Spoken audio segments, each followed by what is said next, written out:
Aboriginals.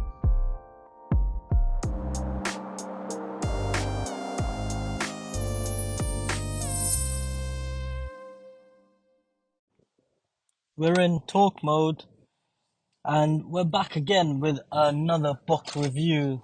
But before we get into that, I just wanted to give a huge thank you to all of those who listened to the last episode, and especially those who decided to, send me a message and comment on the episode and, just discuss the book with me. That was pretty cool. So, if you want to discuss anything with me, provide me with some feedback, some comments, or just discuss the book, then you can contact me at Wahab Originals on Twitter and Instagram.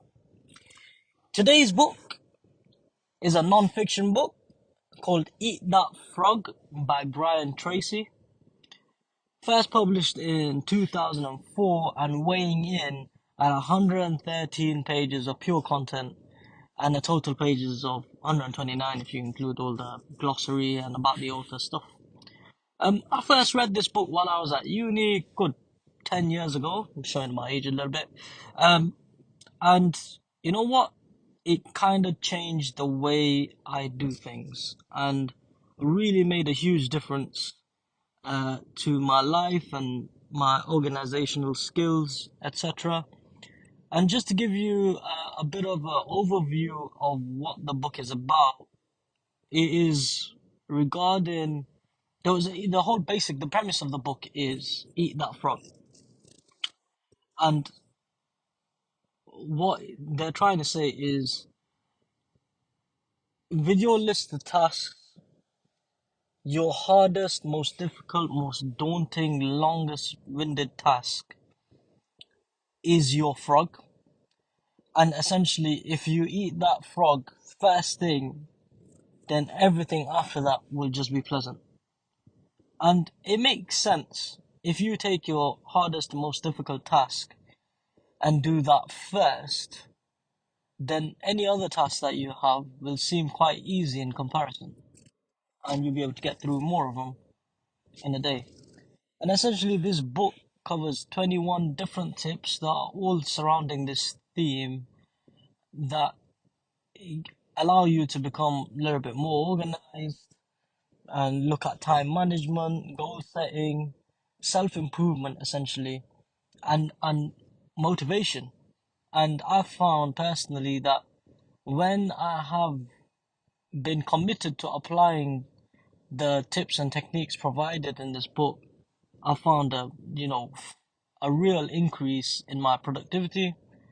I found that I'm more motivated to tackle more tasks in my life.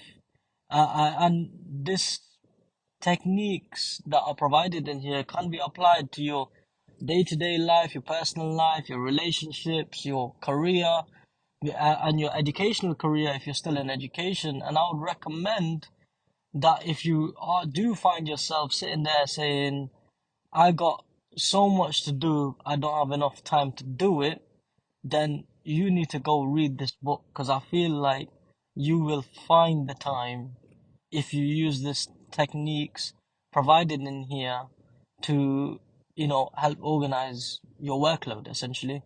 So I definitely think that's worth a checking out. And for me personally, this book, we talked about ratings on the last episode, and for me, this book rates out of 5 out of 5. So I don't know if I mentioned this in the last episode, but the rating scale is in the show notes, so you can see exactly what I put against each number. But 5 for me is it's now got a permanent spot on my bookshelf. It's got a permanent spot in my library, and it's one of those books that if you really is you can read this book and get nothing out of it. Yeah.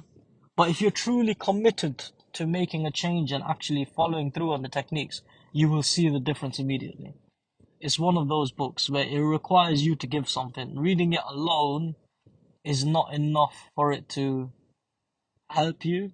You need to be willing to apply the techniques that are provided in the book. And you don't have to apply all 21. There's 21 tips, but even if you apply 3 or 4, you'll see a difference, which will then encourage you to go back and see, oh, what else can I apply? And I genuinely, man, it's made a huge difference to me. So this was a really short one because there isn't like a story for me to go through and talk about.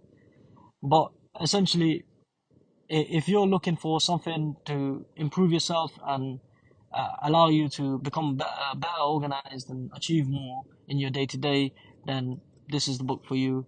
So don't waste any more time and go eat that frog and get this book. Thank you for listening, guys. Take care. Goodbye.